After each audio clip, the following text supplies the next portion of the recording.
आप इस मामले को नज़दीक से देखती हैं, आप जानी मानी सिंगर हैं भोजपुरी की। आकांक्षा के परिवार से आप जुड़ी हुई हैं। जब अंतिम संस्कार चल रहा था आकांक्षा का, उस समय भी आप घाट पर थीं।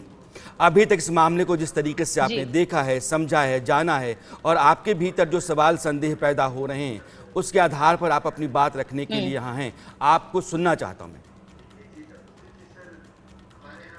इस सारे मामले में जिस दिन पहली बार जो है ये न्यूज़ वायरल हुई थी कि आकांक्षा दुबे ने आत्महत्या कर ली, इस तरीके की न्यूज़ जैसे ही वायरल हुई थी, तो पहली फोटोग्राफ्स देखते ही ये विश्वास ही नहीं हुआ कि ज़िंदगी से भरी हुई इतनी प्यारी लड़की आत्महत्या कर सकती है। और जो फोटो वायरल हुई थी उसको देख के पहले ही नज़र में कोई कह ही नहीं सकता कि वो आत्महत्या है। वो सीधा-सीधा है कि वो हत्या ही है। और जो भी उसको आत्महत्या कहता है, मुझे लगता है कि उनको थोड़ा और समझने की आवश्यकता है।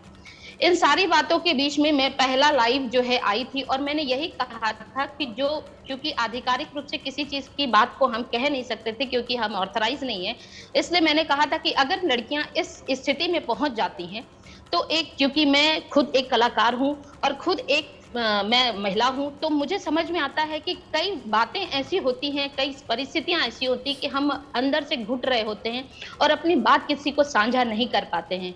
तो मैंने उस लाइव में आकर यही कहा था कि अगर ऐसी कोई स्थिति पैदा होती है, अगर आप अपनी माँ से नहीं कह सकते, अपने परिवारजनों से नहीं कह सकते, अपने दोस्तों से नहीं कह सकते, तो कम से कम कोई ऐसा दोस्त बनाइए जो आपकी बात को साझा करके आपकी बातों को, आपके दुःख को, आपकी मनःस्थिति को समझ सके। और अगर नहीं होता है तो आप मेरा नंबर है, आप मुझे कांटेक्ट करिए क्योंकि मैं ऐसी चीज़ों को कभी भी यही कहूँगी कि ज़िंदगी मेरा सवाल बार-बार नहीं दूसरा है। मिलती है मेरा सवाल और ठीक इस है कि जो लोग परेशान होंगे, परेशान हाल होंगे, उनको आप मदद देना जी, चाहते हैं, वो आपको संपर्क कर सकते हैं। लेकिन आज की तारीख जी, में आकांक्षा के मामले बिल्कुल। में जो कुछ भी आपने देखा है, आपका संदेह क्या है और उसके उस कारण क्या-क्या हैं? हाँ, उस मेरा मेरा संदेह सीधा-सीधा है क्योंकि जब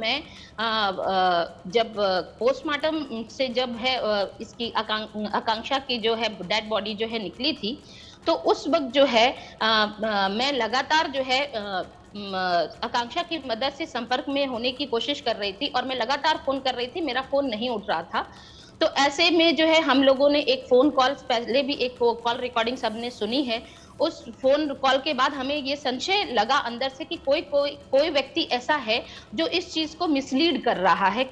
मुझे समझ में नहीं आया कि ये कौन है, तो उसके बाद मैंने भी एक कॉल किया और मैंने पूछा कि आप आकांक्षा की बॉडी को लेकर कहाँ जा रहे हैं? मैं उनकी फ्रेंड हूँ, मैं उनके जो है अंत्येष्टि संस्कार में शामिल होना चाहती हूँ। तो उन्होंने मुझे कहा कि मुझे किसको बताना है, आपको बताना है? मैंने कहा जी हाँ। तो कहे कोई ज़रूरत नहीं है आपको आने की और मत आइए आप। तो मुझे ये डाउट हुआ कि आखिर ऐसा क्यों कह रही हैं वो ये? आदमी और कौन फिर था? उसके वो बाद मैं आदमी सीधा कौन जो था है जो अंतिम संस्कार कहाँ होगा, इस बारे में कोई जानकारी आपको देना नहीं चाहता था? वो अनुराधा सिंह थी।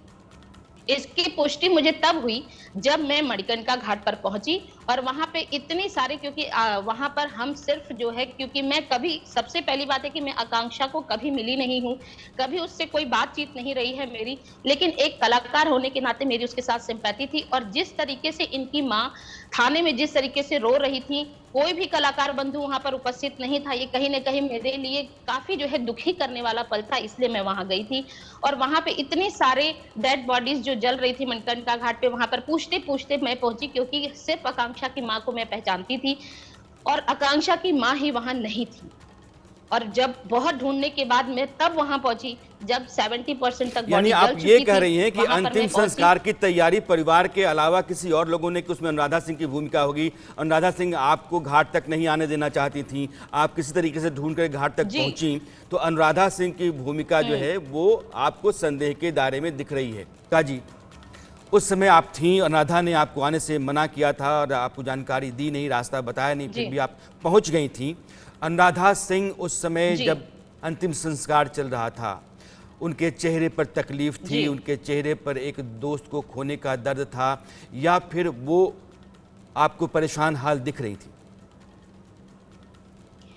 जब मैंने उनको सिर्फ एक हाथ की दूरी पर देखा और जब वो मेरे सामने उठ के खड़ी हुई थी तो वो किसी के साथ फोन पर बिजी थी और उनके चेहरे पर किसी तरीके का दुख या किसी तरीके का अवसाद या किसी तरीके के रोने की कोई निशान मुझे नहीं दिखाई दिए। और मुझे लगा कि पता नहीं ये कौन है। फिर मैंने घर वालों से पूछा कि जब मैंने फोन किया था यहाँ पर आने के लिए तो किसी ने मुझे मना किया, तो वो कौन था आपके साथ में? तो मैंने जो वॉइस रिकॉर्ड किया था उनको सुनाया, तो घर वालों ने पुष्टि की कि ये अनुराधा सिंह है। तो मैंने कहा ये कौन है? तो उन्होंने बोला कि ये आकांक्षा के मित्र हैं जो मुंबई से आई हैं। तो मैंने कहा कि इस तरीके से अगर ये उनकी मित्र हैं तो इस तरीके का इनको किसने जो है हक दिया है कि कोई भी हो सकता है, ये ऐसी अवस्था है। क्योंकि मैं यहाँ पर एक बात कहना चाहूंगी कि उस वक्त जो है आकांक्षा के पिता भी जो है वो नहीं पहुंचे थे वहां पर। तो इतनी जल्दी क्या थी कि पिता भी नहीं पहुंचे थे और इस तरीके से अंत्येष्टि संस्कार की इतनी जल्दी का मुद्दा मुझे समझ में नहीं आया। और कहीं ना कहीं जो है उस वक्त उनके बड़े पापा ने पूछा कि क्या अनुराधा रुकने वाली हैं? तो एक शख्स ने पीछे से कहा कि नहीं, अनुराधा रुकेंगी नहीं, यहाँ से निकल जाएंगी, उनका होटल बुक है, वहां वो चेंज करेंगी, फिर उसके बाद वाया फ्लाइट वो मुंबई निकल जाएंगी। तो उस व्यक्ति का भी एक रोल है कि वो वहां क्या कर रहे थे, क्या वो सहयोगी थे उनके, ये भी एक बड़ा प्रश्न है। प्रियंका सिंह ये कह रहे हैं कि अनुराधा सिंह अंत्येष्टि के समय उनको तकलीफ में, दर्द में नहीं दिखी। उन्होंने अंतिम संस्कार करवाया और फिर वहाँ से सीधे मुंबई निकल गईं। उन्होंने ही माँ का और भाई का टिकट कटवाया था आकांक्षा के, लेकिन पिता के आने का इंतज़ार नहीं किया गया। पिता रास्ते में थे, पिता के आने का इंतज़ार और किया। वहां पर सर जी वहां पर मैं एक बात और कहना चाहूंगी कि जब मैंने इनसे पूछा कि जब हम दोबारा उसको बराबर कॉल कर रहे थे तो आपका फोन कहाँ है, तो उन्होंने कहा था कि अनुराधा जो है मेरा फोन और मेरे बेटे दोनों का फोन लेकर वो है अपने पास रख लिया उन्होंने, ताकि किसी से किसी तरीके का संपर्क ना हो पाए। और वहां पर जब मैं पहुंची, जब मैंने अनुराधा को देखा तो वो लगातार किसी के साथ फोन पर बिजी थी और मैं 1.25 घंटे वहां पर थी और 1.25 घंटे वो लगातार किसी के साथ फोन कॉल पर ही बिजी रही। तो ये इसका क्या तात्पर्य है, ये बाकी जो जनता है वो समझे।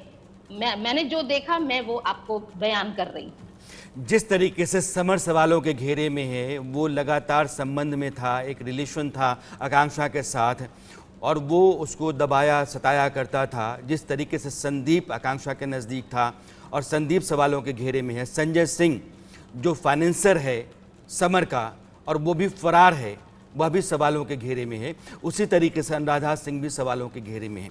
मैं यह मान सकता हूँ कि इसमें से कोई भी आदमी कानून के दायरे से बाहर जा सकता है अगर बेकसूर है तो, लेकिन अगर उसका कहीं भी कसूर है, गुनाह बनता है, तो कानून के खिलाफ काम करेगा और आकांक्षा के परिवार को इंसाफ ज़रूर मिलेगा। मेरे साथ नेहा जुड़ी हुई हैं, नेहा अभी जुड़ी हैं। नेहा, आपका बहुत बहुत स्वागत है इंडिया न्यूज़ के साथ। भोजपुरी फिल्म इंडस्ट्री, कहा यह जाता है कि यहाँ कुछ ऐसे लोग हैं जो लगातार अपना शिकंजा कसे रहते हैं लड़कियों के ऊपर, उनके सपने, उनकी उम्मीदें और उनका आगे बढ़ने का संकल्प, ये सब कुछ टूटता चला जाता है। वो जो कुछ सोच करके आती हैं वैसा कुछ होता नहीं है, उनके सारे सपने मुरझा जाते हैं, ख़त्म हो जाते हैं और वो एक गिरोह के शिकंजे में आ जाती हैं और फिर चलता फिरता लाश सी हो जाती हैं। सबके साथ मुमकिन है ऐसा ना हो, लेकिन ज़्यादातर के साथ ऐसा होता है। आपका अनुभव, अपना अनुभव इस बारे में क्या कहता है? मैं आपको बता दूं कि मेरा जो अनुभव है वो इंडस्ट्री में मैंने 10-12 साल से लगभग लोगों को झेल रही हूँ और लोगों को झेलते आ रही हूँ। मैं 2010 से इंडस्ट्री में हूँ। हर किसी के साथ एक लॉबी है कि उनको काम तभी मिलेगा जब वो उनकी, एक साफ शब्दों में कहा जाए तो, कीप बन के रहेंगी, उनकी गर्लफ्रेंड बन के रहेंगी या फिर उनके साथ वो ज्यादा से ज्यादा टाइम स्पेंड करेंगी। अभी तनु जी ने कहा कि उस बदतमीजी भरी बातों में मुझे ही वो लड़की ने पहली बार गाली दिया था और बहुत ही गंदी तरीके से गाली दिया था, आपको बता दूं सर। और जिस बंदे की बात कर रहे हैं तनु जी की, एक बंदा था उसके साथ, वो मेल कोई पुरुष था, उस बंदे को मैं बहुत बखूबी से जानती हूँ। नाम क्या है उसका? मनोज जायसवाल जी। और उस बंदे को आज मैंने तनु जी से कहा कि वो बंदा था ये मनोज जायसवाल क्या मुंबई में रहता है? ये मनोज जायसवाल जो है काशी घाट, दशाश्वमेध घाट पे कुछ सरकारी प्रोग्राम या देव दीपावली महोत्सव वगैरह जो होता है तो सीरियल आर्टिस्ट वगैरह को बुलाता है। जहां तक मेरा पर्सनल अनुभव है, बहुत ही 2 कौड़ी का आदमी है। मेरे घर के सामने इसका घर भी है। आकांक्षा के मामले में अभी तक जितनी भी बातें हैं मैंने आप सबों के सामने रखी हैं। संजीव देसवाल जी मेरे साथ हैं, डिटेक्टिव हैं। और सर एक बात और कहना चाहूंगी। हाँ, बोलिए। सबसे पहले जब हमने फोन किया उनकी माताजी को, हमने चाहा तनु जी ने चाहा, कि सब लोगों ने चाहा कि आखिर इतनी जल्दी क्या है, पर वो अनुराधा इतनी हड़बड़ी में थी, वो चाहती थी कि कहीं ना कहीं उसकी बॉडी को डिस्पोज कर दिया जाए ताकि उसका फोन अनलॉक ना हो सके, क्योंकि थंब से उसका फोन अनलॉक हो सकता था। पुलिस के ऊपर भी मैं संदिग्ध नजरें अपना रखना चाहूंगी, क्योंकि जब डेड बॉडी आपके सामने थी, आपके पास फोन था, आपने फोन प्रयोगशाला भेजा, तो आप लोगों ने ये क्यों नहीं कहा कि आप अभी डेड बॉडी को मत जलाइए, आप अभी रुक जाइए, हम लोगों को फोन अनलॉक करना है, उसमें से कुछ डॉक्यूमेंट्स मिल सकते थे, उसमें से कुछ सबूतें मिल सकती थी। फोन अनलॉक नहीं हुआ, प्रिंट, अभी तक फिंगरप्रिंट विस्रा रिपोर्ट से। नहीं आई, जी, अभी तक बहुत सारे ऐसे सबूत हैं जो सामने नहीं हैं, फिर भी पुलिस ने कहा कि ये सुसाइड है।